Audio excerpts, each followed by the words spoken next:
Government government నుంచి ఏమి ఇవ్వలేదు అనేటువంటిది కూడా ఏదో ఉంది ఇన్ఫర్మేషన్. సో అంటే నేను ఎందుకు ఈ కేసుని ఇప్పుడు రిఫర్ చేస్తానంటే, సో అంత హ్యూమన్ ఎర్రర్ అనేటువంటిది అంత ఇదిగా కనపడిన దానికే ఇవ్వలేదు కదా, మరి ఇప్పుడు ఇంకా ఇది విచారణలో ఉండగా నష్టపరిహారం ఇవ్వటం అనేటువంటి దాన్ని కన్సిడర్ చేస్తా గవర్నమెంట్. కన్సిడర్ చేయాలండి. ఎందుకంటే ప్రభుత్వం యొక్క చేతులు చాలా విశాలంగా ఉంటాయి. ప్రభుత్వం తలుచుకుంటే ఏదైనా చేయగలుగుతుంది. ప్రభుత్వంలో ఉన్నటువంటి వ్యక్తుల యొక్క మనస్తత్వాన్ని బట్టి వాడు చేయాలనుకుంటే ఇమీడియట్ గా చేయొచ్చు, లేదు వాళ్ళు చేయకూడదు అనుకుంటే తాత్సారం చేసి కోర్టు ద్వారా న్యాయస్థానం ద్వారా మొట్టికాయలు ఎంచుకుని చేయించిన సందర్భాలు అనేకం ఉన్నాయి.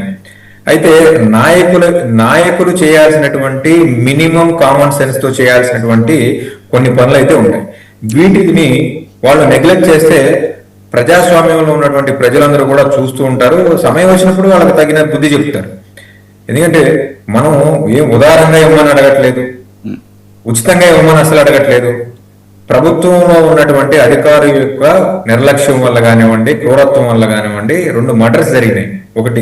ఒక మర్డర్ జరిగింది, అట్ ద సేమ్ టైం ఇంకొకటి సూసైడ్ జరిగింది. ఈ రెండింటిలో కూడా వేళ్ళన్నీ ప్రభుత్వం వైపు చూపిస్తున్నాయి కదా, ప్రభుత్వ అధికారుల వైపు చూపిస్తున్నాయి కదా. సో గవర్నమెంట్ కొంత రెస్పాన్సిబిలిటీ ఫీల్ అయ్యి వాళ్ళ యొక్క ఉదార మనస్తత్వంతో కొంత ప్రకటించాల్సిన అవసరం ఉంది.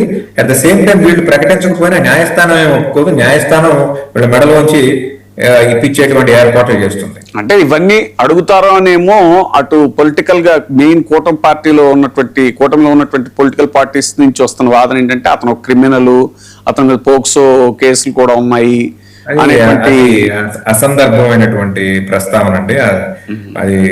అది ఎవరు చేసినా చనిపోయిన వ్యక్తి మీద అతను క్రిమినల్ అయితే ఏంటి, లేకపోతే మరొకడైతే ఏంటి, మీరు చేయాల్సిన పని మీరు చేయకుండా అతను క్రిమినల్ కాబట్టి చంపేస్తామంటే చంపాల్సిన క్రిమినల్స్ చాలా మంది ఉన్నారు. మొన్న ఒక రిపోర్ట్ ఇచ్చారు కదా, ఏడీఆర్ రిపోర్ట్.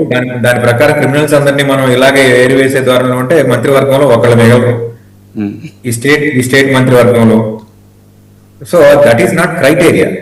ఓకే, అది చెప్పాల్సింది ప్రభుత్వమే చెప్పాలి. ఇతని యొక్క వ్యవహారం ఏంటి, ఇతని మీద ఎన్ని కేసులు పెండింగ్ ఉన్నాయని. డిప్యూటీ సీఎం గారు చేస్తున్నటువంటి ఒక అసందర్భమైనటువంటి ప్రకటనలు చిత్ర విచిత్రంగా ఉంటాయి. ముగిసిపోయిన కేసులు తీసుకొచ్చి అందులో నిర్దోషిగా బయటపడిన వ్యక్తిని తీసుకొచ్చి తట్టు బతికుండ లేదు చనిపోయిన వ్యక్తి మీద ఇటువంటి అవహేళనగా అపవాదులు మోపడం అనేది కొంచెం శోచనీయమే. బట్ ఆయనకి ఎవరో రాసిస్తే చదివినట్టు అనిపిస్తుంది. కానీ బేసిక్ గా పవన్ కళ్యాణ్ గారు ఇలాంటి ఫాల్స్ అండ్ వేగ్ ఇన్ఫర్మేషన్ ని ప్రజల్లోకి స్ప్రెడ్ చేస్తారని మాలాంటి వ్యక్తులు అయితే అనుకోలేదు. ఆయనకి దీని మీద పూర్తి అవగాహన లేదు.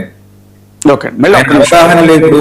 వైజాగ్ స్టీల్ ప్లాంట్ లో జరిగినటువంటి కార్యక్రమంలో ఏదైతే ప్రమాదంలో ఆయన క్రిస్టల్ క్లియర్ చెప్పారు, నాకు దీని మీద అవగాహన లేదు అని చెప్పేసి.